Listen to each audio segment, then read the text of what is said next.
যার দাম বাড়ে তাকে ছেড়ে দাও, সে বন্ধুই হোক বা গার্লফ্রেন্ডই হোক।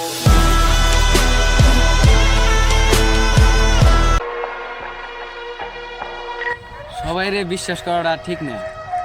চিনি আর লবণ দেখতে এক হলেও স্বাদ কিন্তু আলাদা।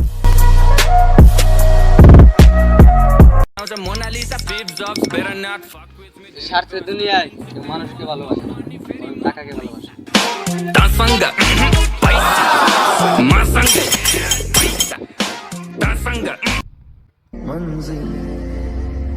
একটা কথা সবসময় মনে রাখবা, যে জায়গা তোমার নিজের কোনো দাম নেই সেখান থেকে নিজেকে সরিয়ে নেওয়াটাই অনেক ভালো।